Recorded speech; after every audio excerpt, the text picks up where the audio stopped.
Hello everyone and welcome to the review. Finally got around to doing the one I wanted, Bachmann's Green Arrow. Now I will say before I start this, if you look over to the left here, there's quite a lot of glare. That's because outside the houses opposite, most of the front of the houses are white, it's just shining in a bit. And we don't have any proper curtains up, so sorry for that. Anyway, on to the model. This, as you can see, Bachmann's Green Arrow, number 4771 in LNER livery. This is how it's preserved at the minute in the National Railway Museum. I absolutely love this model, I love the real engine. And the model itself, I do feel it captures the engine in a very good light. It's not perfect, but it does its job. Anyway, I'll show you that when I'm unboxing it. As you can see, it's the modern packaging. Turn it around to the other end. There we go. Ring number there, that's just my little thing that I always put on my models. As you can see, the box is a bit worn, but then again, I've had this model out so much, it's bound to have a few little dents like that. So it's Class V2, 4771 Green Arrow, LNER Doncaster Green, and it's the 8-pin DCC model. Any models before this wouldn't have been DCC ready. They actually had a split chassis, which was very, very difficult to hardwire decoders to. So basically, when this came out, I absolutely snapped it up.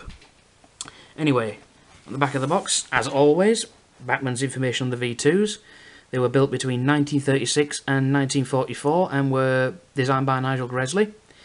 It was basically, he designed a mixed traffic version of the A1s and A3s to pull large freight trains and express passenger trains, and they were a very successful class. 184 were built. Unfortunately, Green Arrow is the only one preserved, but they are a very nice engine. They were once actually named as the engine that won the war for Britain. So, to be honest, I'm not sure if that's true, but to be honest, when you look at it, you can see what they mean by that. It's a lovely engine. And if you actually look on the back here, it says it can pull up to 20 carriages, loaded to 700 tons. That's the hell at 20 carriages. I think the most I've ever seen was about 12, and the engine was struggling with that. It wasn't Green Arrow, I think it was Duke of Gloucester, but it was having to chug hard for that one. Anyway, let's open the box and see what the model's like. These over to the side. Let's just show you what you get in the box. Over there. Right. This, well, it's actually the sound. I couldn't get sound for a V2, so because it was just basically a shortened A1 with a smaller boiler and smaller driving wheels, I chose the A1 sound. But I'll get onto that in the second part of the video. We've got product warranty and Bachmann Collectors Club. So little bits of paperwork like that. I actually lost these bits of paperwork at one point. I found them about 6 months later, just by chance. And here we've got the parts list. Body shell, well, basically a list so you can build the engine from scratch. Here's all the parts, but I don't think it gives you any wiring. So there's all the parts. Right, I'll look at the model itself. I'm just going to move the camera.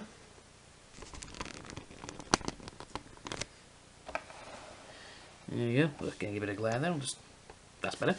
Right, as you see, the package is actually broken at this end. That's how much I've had this model out. It's just worn away over time.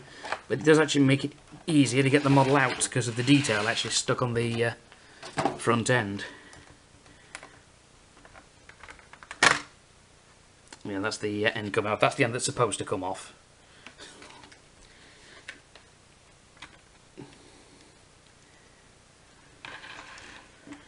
There we go. The model... I'll put that down there, get it out of the way. Anyway, the model itself, I will say, in the box, they are connected to the locomotive and tender by a drawbar here. But these are permanently connected together, these two, because of what I had to do for the sound. I'm just going to get a piece of track.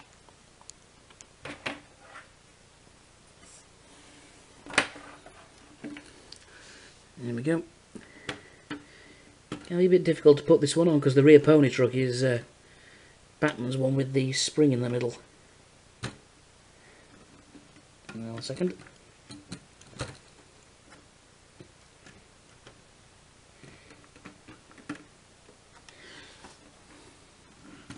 And there we go. Although I do think it's come off the drawbar, but it's okay. I'm not going to run it yet. And there we go. It's an absolutely lovely model, this one. The actual condition of the quality of the model itself, the moulding seems pretty good. There's a tiny bit that's a little bit off there. I'll just put it forward. There's like a, not sure if you can see, but there's like a little deformation just there. But out of all the things of the model, that's the only thing I'd say that's negative about it. It gives off a real proper air of the V2. As you can see, it's a 262. It's the only major class of 262 tender engine in the country, which I think is quite a good name to have, actually, because I know 262s are mainly popular around the GWR with the tank engines. Anyway, the model itself, everything, the chimney is a separate pipe piece, all the handrails around here are metal. The actual boiler and frame, that's all one piece, it's not two separate pieces. So is the cab, that's all included in the whole thing, although it is separate from the chassis. The cylinders are separate. The buffers, they are sprung. Yep. The steps, they come moulded on. I did have to fit the ejector pipes here, but if you notice, I've actually painted them copper, because when they come with a model, they're all black, and they really just blend in with everything else. So I actually painted them copper, it makes them stand out, and that's what they look like anyway. On the front end, I might not be able to make it out. I've actually installed the air hose there. I put a bit of red paint on the bottom of that. Let's see if I can angle it down. You look, there's actually a simulated coupling that I kept from another model, and there's an extra little hose on the front. That doesn't come with it, and neither does this coupling. I had to get them two from separate models, but on the real Green Arrow, there is this extra hose here. So I actually looked at the real engine to make sure I was detailing it correctly. The printing is also very nice on the front end. All the lining and all the numbering looks very, very good. I installed the headlamps. They're spring side headlamps, L&ER spring side headlamps. So down to the side of the model. As I said, the handrails are all metal. They're all painted, but they do actually wear off the paint on that. So you might need to get a bit of black paint if you get one of these, and just touch it up every now and then. The paint on the wheels is very good. I like the fact that the rim isn't painted, just like on the real thing. I actually prefer that. I'm not sure why. I just do. All the lining's pretty well done. A few bits of lining on the boiler though. They just, unfortunately, the camera won't be able to pick it up. So I'm turn it that way a bit so there's not as much glare. Might be able to pick up there. There's just like a few little errors there with the white lining. But then again, all in all, this engine, I've used it as a working engine, and I know it's not going to be perfect. You've got the little decals here with the modern overhead electric cable warning. I've actually found some decals of that on the internet. I was thinking about putting some on the other model myself, but I'm not going to do that yet. Just say you've got the cab here. There's actually, when you get the model, some of the detail parts, you actually get two seats to fit in the cab. As you can see, I put a Hornby driver and fireman in there. I painted them myself. Now the tender though, that is where the real detail comes in. I've really tried to push the boat out with this one. Let's put that there, as you can see. So the tender is just as good quality as the locomotive body shell. It's got all good printing, the lining's pretty good, and I think it really, it just looks absolutely brilliant. Let's see, if you notice, there's a mixture of little pieces up here and some pieces in here. Basically they're tools I've painted. I got them from a Hornby detailing kit, and I just painted them silver and black. The coal, I've recoaled the tender myself, and I had to, spend a couple of days doing that just to make sure it looked right for me. On the back,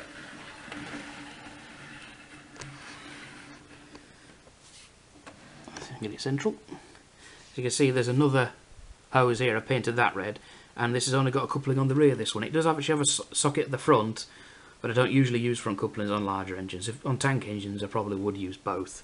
So a bit of dust on it there. So yeah, all in all, this model is a brilliant representation of the real thing.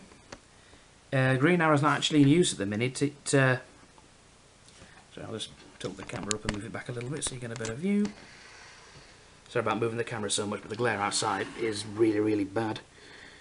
There we go. So Green Arrow itself was actually preserved in the 1960s, but it moved about to a few different locations, and I believe it was the late 70s, about 1978, it started doing rail tours all around the country, and it was only actually stopped doing them in 2008 when its boiler certificate expired.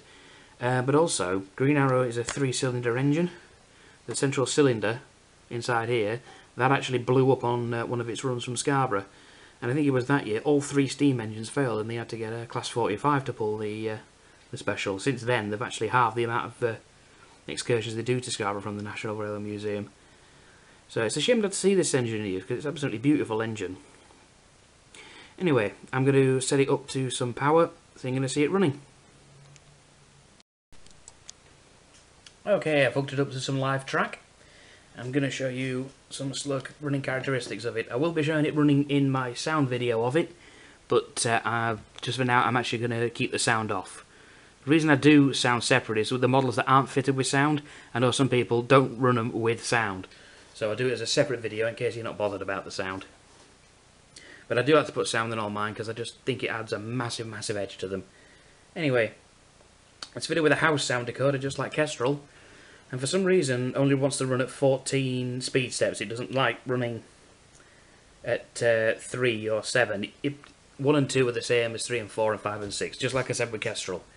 Weirdly, the Tornado I've got, which should be coming up soon as a review, it doesn't actually do that. It actually runs on 28, and I'm not sure why. To be honest though, I'm okay with it, so I'm not complaining. I'm just letting you know in case you want to run it yourselves. Anyway, we're going forward. I'm going to take it up to speed step 1.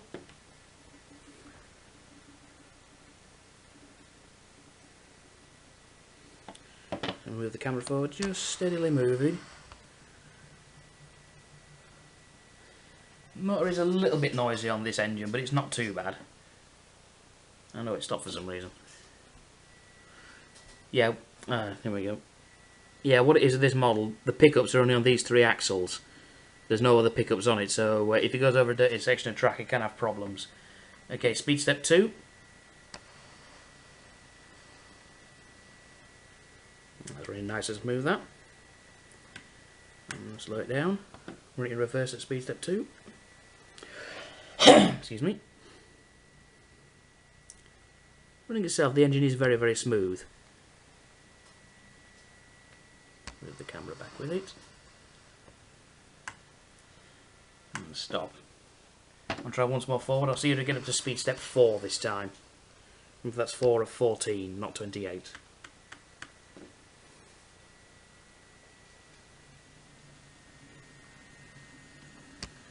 There we go.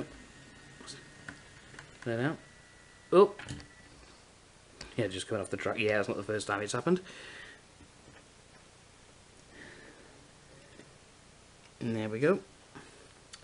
So, all in all, running characteristics, very, very smooth. Right, now final word on the model itself. The good points, it really is a brilliant representation of Green Arrow. It's fantastically accurate in a way. It seems very much like it wants to work, the model itself. You look at it, you can tell it's not just there to show off, it's there to actually do something. The lining and everything, it looks okay. There's little things like the warning stickers and everything, just little things like that, you know, really do make the model. The printing of the numbers is very well done on the tender as well as the cab. Bad points of the model, to be honest, I think that there's 2 points to this model. There's a massive seam running all the way down the boiler, and if you get the camera in the right place, yeah, you can see it's very, very prominent. It really sticks out there. So I think that's the biggest problem with the model. The other problem with the model, a smaller problem, but it can be fixed, but it just is a pain, is because of the design of the box, there's all solid plastic surrounding the frame here. So you have to pick it up with a boiler like there, and after picking up a few times, the paint on these handrails does actually come off, and it does look a bit of a sight. You can fix it with paint normally, I found, but it's very difficult to do, because when you actually look down it, you'll have all this uniform paint down the side, then suddenly there'll be a part here, and the paint will be quite fat on it. Even if you put the paint on quite thinly, you can still see that there's extra paint on there. So, all in all, final word, if I had to give it a score out of 10, I'd give it an 8. It's an okay runner. Every now and then, like I say, as you saw in the video, it can lose power. But it's only because it's got the driving axles as pickups. There's no actual electrical connection to the tender, apart from in this one, because I've actually put a speaker in there for the sound, but that's next video. So, altogether, it's a fantastic representation of the model. If you're into modern day, I'd get it, because it is actually preserved in these colours. If you're into the East, I'd say get it as well. It's a wonderful little engine, and I'm hoping that Bachmann gets their themselves in gear and actually gets the V3 tank engines out, because the British Railways liveried ones of this model would go very nicely with the tank engines, and I'm glad that they're actually DCCing all these up now. I know the J39 hasn't been in the catalogue recently, and I'm really hoping that's going to come out in DCC, because if it does, I'll be snapping one up as soon as it comes out. So, like I say, it's a brilliant model. There's a few little problems, but you put all these little bits of extra detail like I have on, it becomes hardly noticeable. And I think it's an absolutely fantastic model, and to be honest, it's one of my favourite in the collection. Anyway, I hope you've enjoyed this video. I hope I've informed you well. If I haven't, please tell me in a comment and I'll tell you any more information. In the next video I will be showing you the sound. Like I say, it's not sound for the V2, it's actually sound for an A3 from Howes. But because of the V2 being basically, like I say, a mixed traffic version of the A3, I thought it'd be the best option for the sound. Anyway, thank you for watching and I'll see you all later.